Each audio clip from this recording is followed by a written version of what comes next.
Good afternoon सभी साथियों को। जैसा कि हमने कल आपसे वादा किया था कि अगर आपका रिस्पांस अच्छा रहा तो आपको यहाँ पे रेगुलर वीडियोस देखने को मिलेंगी। तो आज उसी सीरीज का हम ये अगला यानी कि पार्ट है हमारा, और जिसमें हम दर्शन के बारे में सीखेंगे। दर्शन क्या है, ये बीएड का टॉपिक है, आपको पता है, फिलोसॉफी करके, तो इसके बारे में बात करेंगे। और वीडियो पसंद आए तो अधिक से अधिक शेयर कीजिएगा। चैनल पर नए हो तो चैनल को सब्सक्राइब कर सकते हैं अगर आपको पसंद आए तो, ठीक। एक लाइक ज़रूर कीजिएगा, ठीक, अगर पसंद आए वीडियो तो। दर्शन क्या है टॉपिक हमारे पास है कि दर्शन क्या है। अब दर्शन क्या है इसके बारे में थोड़ा सा बात कर लेते हैं, ठीक। दर्शन क्या है पूछा जा रहा है, व्हाट इज फिलोसॉफी। दर्शन शास्त्र को पश्चिम में फिलोसॉफी कहते हैं। सॉरी फ्रेंड्स, थोड़ा सा गला सही नहीं है, लेकिन इससे कोई फर्क नहीं पड़ता। ये तो डेली रूटीन का हिस्सा है, ठीक। दर्शन शास्त्र को पश्चिम में फिलोसॉफी कहते हैं। तो आइए पहले पाश्चात्य दृष्टिकोण से फिलोसॉफी या दर्शन को समझने का प्रयास करते हैं, ठीक। ये जो है आपको, ये जितना भी यहाँ पे मटेरियल मिल रहा है ये हमने अलग अलग सोर्सेज से यहाँ पे प्राप्त कर रखा है, ठीक।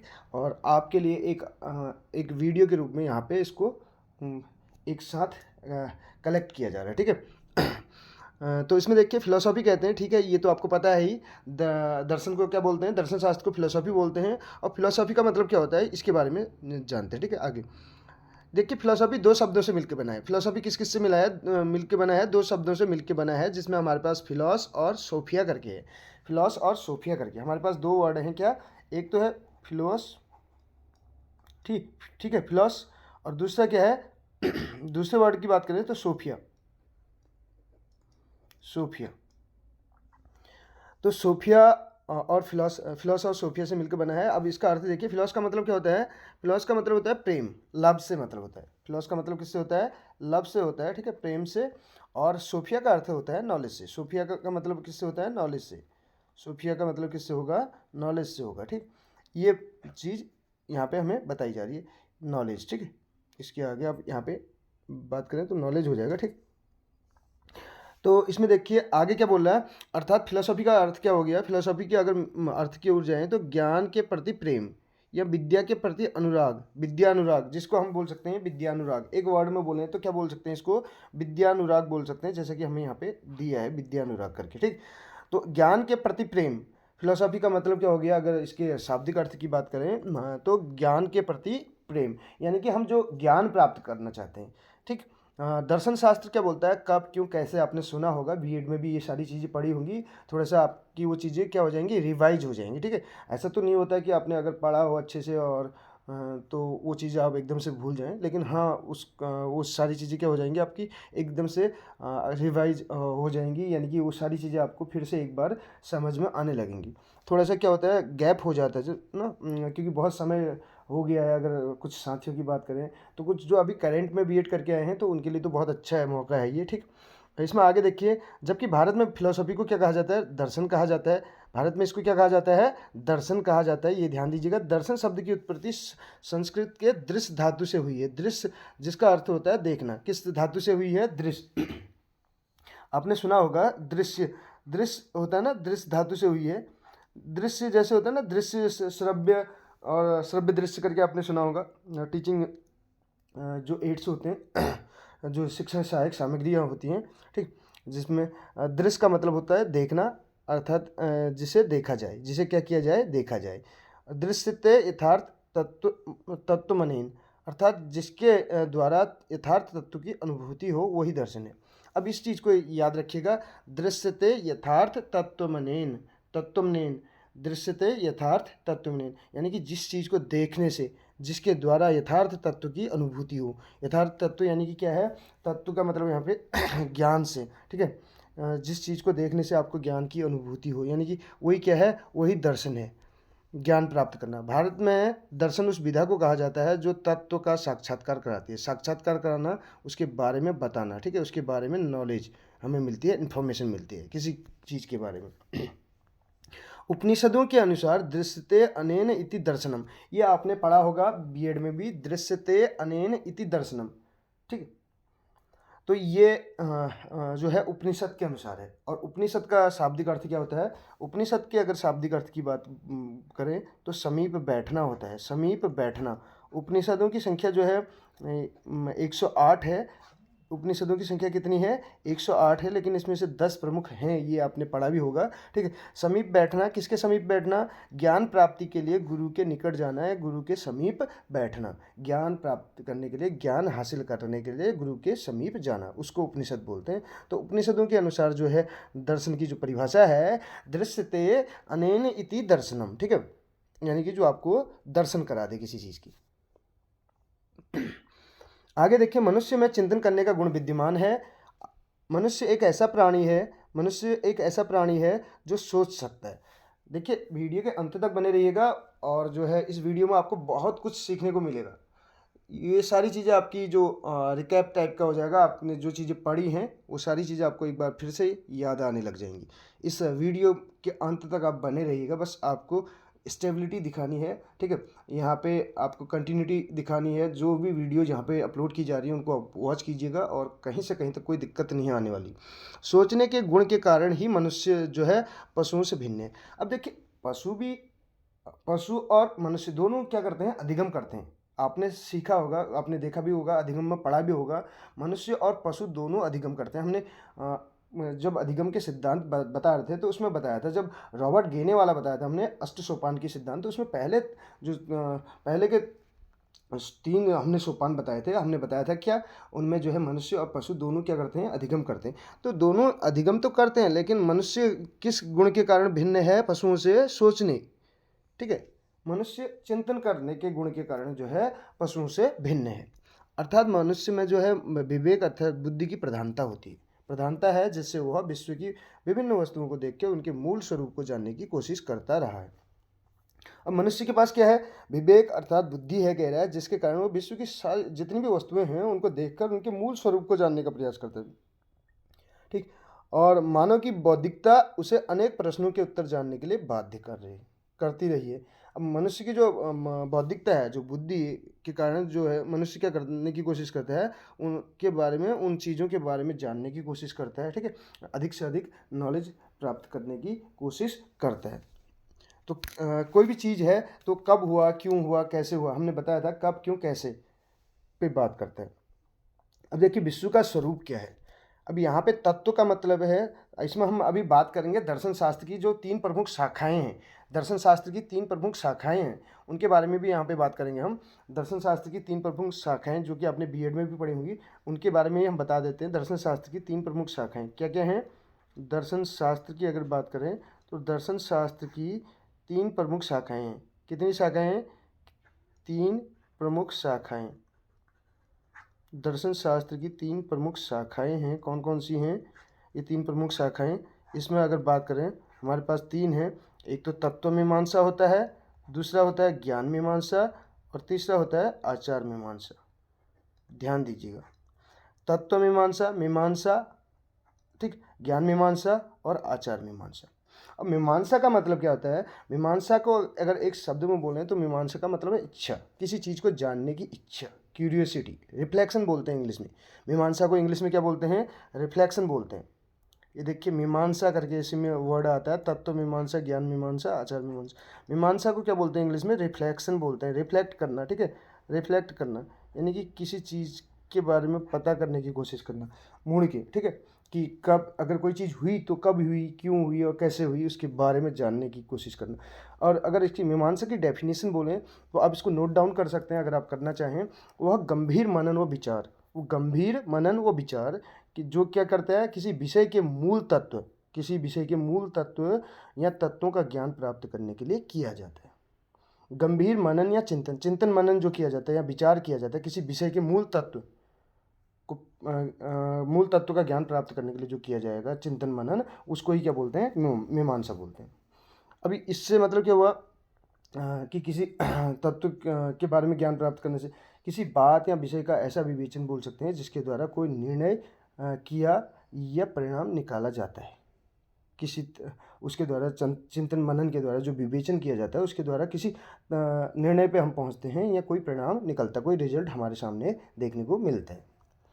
इसमें पहला पॉइंट आप बात करें, इसके बारे में बाद में बात करेंगे, तत्व मीमांसा, ज्ञान मीमांसा और आचार मीमांसा के बारे में एक सेपरेट वीडियो आपको मिल जाएगी 5 से 10 मिनट की, तो आप उसको वॉच कर सकते हैं। तो इसमें देखिए, पहला पॉइंट है हमारे पास। अब जब हम बात कर रहे थे किसकी, बौद्धिकता के बारे में, तो किन चीज़ों के बारे में? अब जब इंसान भिन्न है चिंतन के माध्यम से, तो चिंतन किस टाइप से करेगा? एक तो बोलता है कि विश्व का स्वरूप क्या है, इसका आकार क्या है, ठीक है? दूसरा, इसकी उत्पत्ति किस प्रकार हुई और क्यों हुई? किस प्रकार हुई और क्यों हुई? ठीक?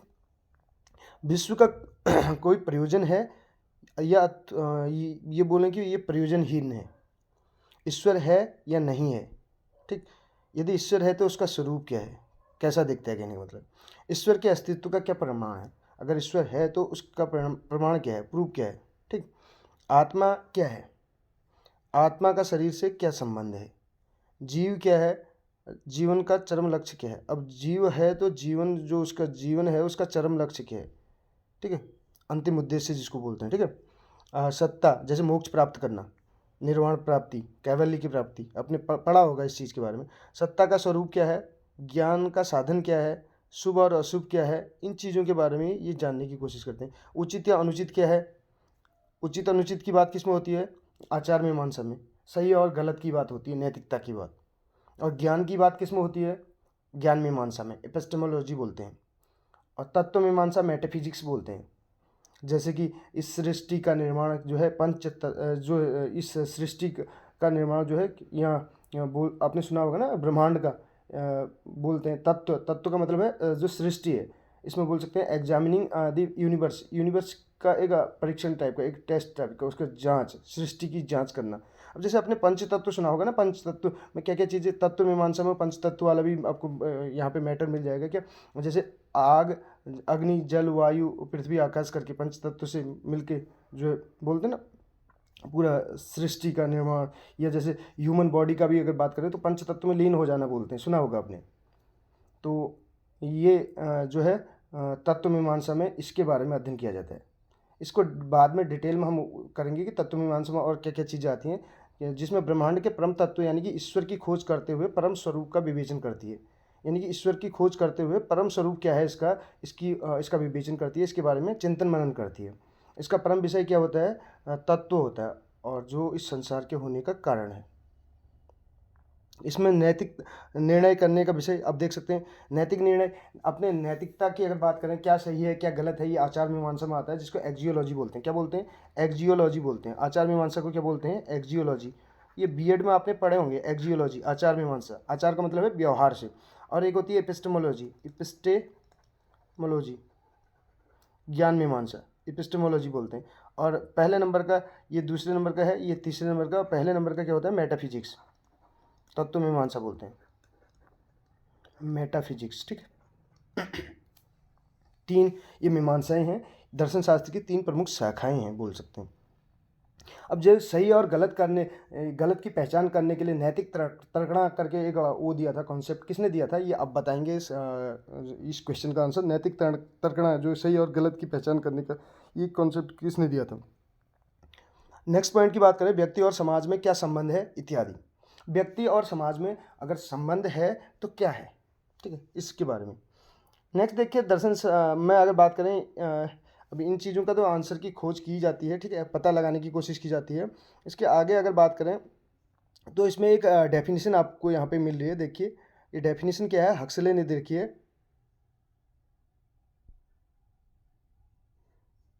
डेफिनेशन आपके पास हक्सले की है, ठीक। थोड़ा सा पीडीएफ जो है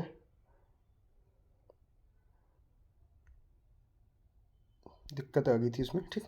तो इसमें देखिए हक्सले की डेफिनेशन क्या है, ये कहते हैं कि हम सबों का विभाजन दार्शनिक और अदार्शनिक के रूप में नहीं, हम सबका विभाजन जो है दार्शनिक और अदार्शनिक के रूप में नहीं। अभी बात करें दार्शनिक क्या होता है, इस संसार में जितने भी हम प्राणी हैं, जितने भी लोग हैं क्या करने की कोशिश करते हैं, किसी ना किसी चीज़ के बारे में पता करने की कोशिश करते हैं, छानबीन खोज करने की कोशिश करते हैं। तो जो खोज करना या छानबीन करना, उसी को तो दार्शनिक बोलेंगे। जैसे पीएचडी करते हैं ना, आपको पता है, उसमें क्या करते हैं, रिसर्च करते हैं। रिसर्च का मतलब क्या है, किसी उस तक पहुंचना, किसी अंतिम रिजल्ट तक पहुंचना या परिणाम तक पहुंचना। देखिए यही चीज़ इसमें कहा जा रहा है। इसको अगर हम पढ़ लें एक बार, दर्शन इन्हीं प्रश्नों का युक्तियुक्त उत्तर देने का प्रयास है। दर्शन में इन प्रश्नों का उत्तर देने के लिए बुद्धि का प्रयोग किया जाता है, भावना या विश्वास का सहारा नहीं लिया जाता है। बुद्धि का प्रयोग किया जाता है दर्शन में, ठीक है। इन प्रश्नों के उत्तर मानव अनादिकाल से देता आ रहा है, भविष्य में भी निरंतर देता रहेगा। इन प्रश्नों में से बहुत से प्रश्नों के बारे में सामान्य से सामान्य व्यक्ति भी सोचता है और अपने विवेक के अनुसार उत्तर खोजने का प्रयास करता है। जो भी उसका विवेक होगा उसके अकॉर्डिंग वो उसका आंसर ढूंढने की कोशिश करेगा। इससे यह सिद्ध होता है कि हम सब दार्शनिक तो हैं, चाहे चाहे जानते हों या न जानते हों किसी चीज़ के बारे में। इसी संबंध में हक्सले का एक कथन है जो उल्लेखनीय है, हम सबों का विभाजन जो है दार्शनिक और अदार्शनिक के रूप में नहीं बल्कि कुशल और अकुशल दार्शनिक के रूप में ही संभव है। अब दार्शनिक तो सभी हैं, लेकिन कौन कुशल है कौन अकुशल है इसके रूप में संभव है, इन्होंने कह रखा है। दर्शन को समस्त विषयों की जननी कहा जाता है। अब दर्शन को समस्त विषयों की जननी कहा जाता है, mother of all subjects. Mother of all subject इसको कहा जाता है, किसको? दर्शन को। ये पॉइंट आप नोट डाउन कर सकते हैं। दर्शन को जो है समस्त विषयों की जननी कहा जाता है। मनुष्य बुद्धि की सहायता जीव एवं जगत के विषय में युक्तिपूर्वक ज्ञान प्राप्त कर सकता है। अब मनुष्य बुद्धि की सहायता से क्या कर सकता है? जीव और जगत के विषय में जो है युक्तिपूर्वक ज्ञान प्राप्त कर सकता है। मनुष्य अपनी बुद्धि की सहायता से जो है जीव और जगत के बारे में ज्ञान प्राप्त कर सकता है। ये बात तो सही है।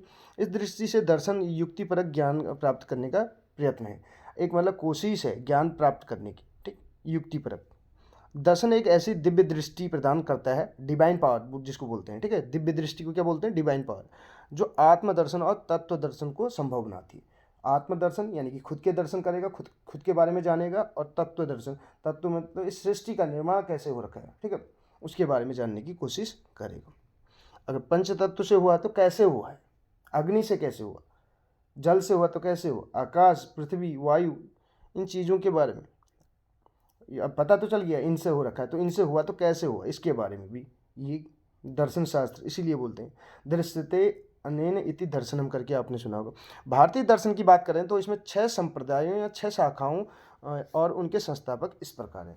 भारतीय दर्शन यानी कि षट दर्शन के नाम से जाना जाता है। भारतीय दर्शन को किस नाम से जाना जाता है? षट दर्शन के नाम से जाना जाता है। जिसमें अगर बात करें, ये इससे पहले थोड़ा सा हम इसके बारे में बात कर लेते हैं। भारतीय दार्शनिक, स्कूल्स ऑफ इंडियन फिलोसॉफी जिसको बोला जाता है, स्कूल्स ऑफ इंडियन फिलोसॉफी बोला जाता है।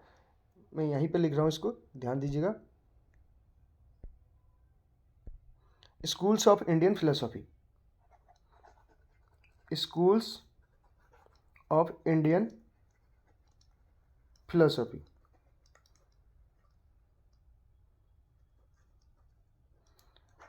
जो भारतीय बोल सकते हैं दार्शनिक संप्रदाय हैं, स्कूल का मतलब यहाँ पे संप्रदाय से है। किससे है? संप्रदाय से है। तो इसमें षड दर्शन की बात होती है भारतीय उसमें।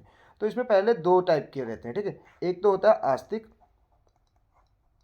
और दूसरा होता है नास्तिक।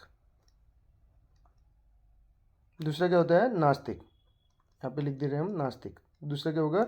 नास्तिक हो जाएगा, नास्तिक हो जाएगा दूसरा, ठीक। आस्तिक को क्या बोलते हैं? आस्तिक को अगर हम इंग्लिश में बोलें तो आस्तिक को बोलते हैं क्या? थीस्ट, जो विश्वास करे एग्जिस्टेंस ऑफ गॉड पे, और जो ना करे उसको बोलते हैं एथीस्ट। ए लगा देना इसी में, ठीक है। लेकिन यहाँ पे इसको बोला जाता है, यहाँ पे ऑर्थोडॉक्स बोला जाता है। ऑर्थोडॉक्स का मतलब है परंपरागत से, जो पहले से चला आ रहा है, परंपरागत, ठीक है।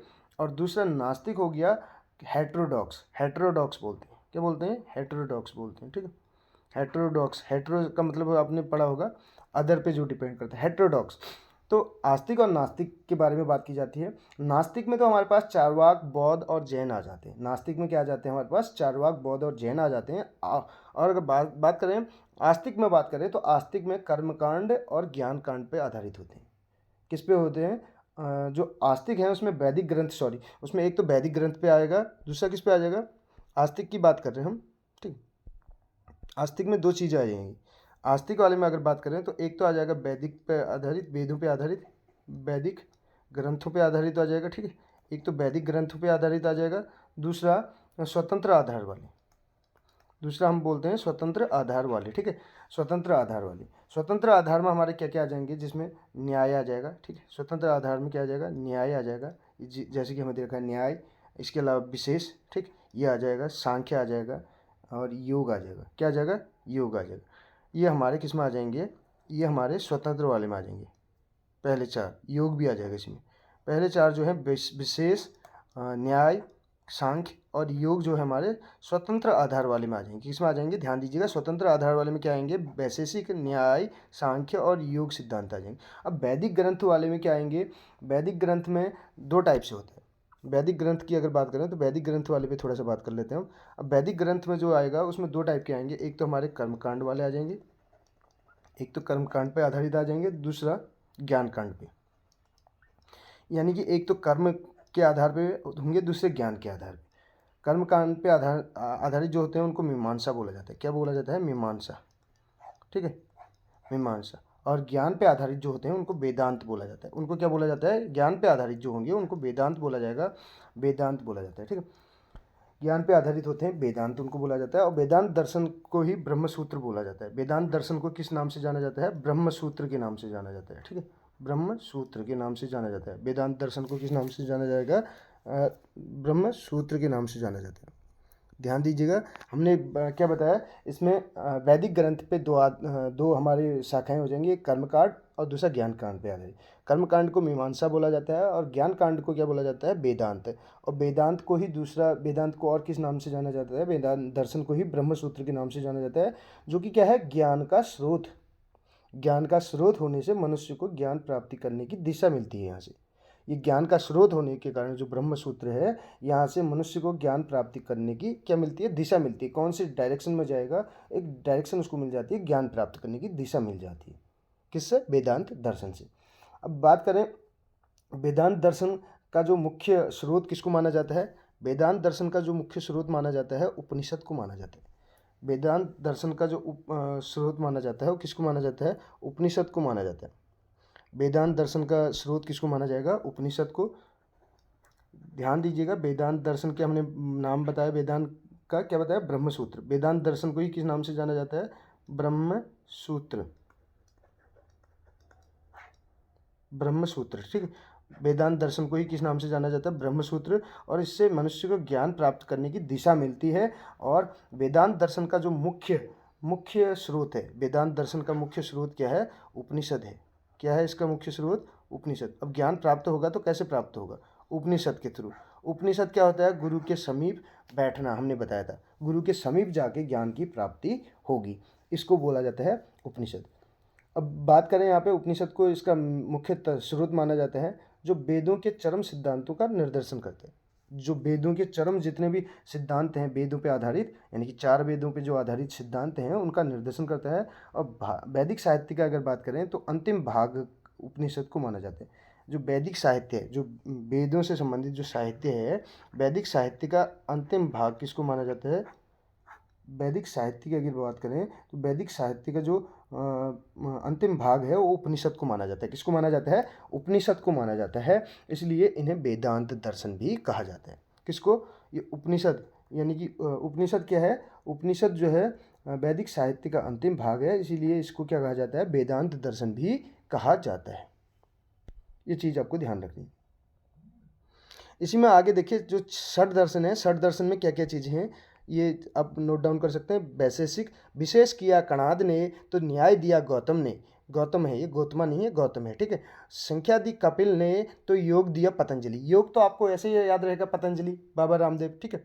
और संख्या किसने दी, कपिल ने। संख्या किसने दी, विशेष अगर कणाद ने किया, कणाद ने क्या कर दिया, विशेष कर दिया। और न्याय किसने दे दिया, गौतम ने दिया। तो संख्या किसने दी, कपिल ने दी। तो योग किसने दिया, पतंजलि ने। पूर्व से जैमिनी आए, पूर्व से जैमिनी आए तो उत्तर में बादरायण, ऐसे याद रख लेना। ये सीटेट के टाइम पे मैंने भी एक ट्रिक बनाई थी। विशेष किया कणाद ने तो न्याय दिया गौतम ने, संख्या दी कपिल ने तो योग दिया पतंजलि ने, पूर्व से जैमिनी आए तो उत्तर में बादरायण, ऐसे याद रखना, आपको षट दर्शन याद हो जाएगा।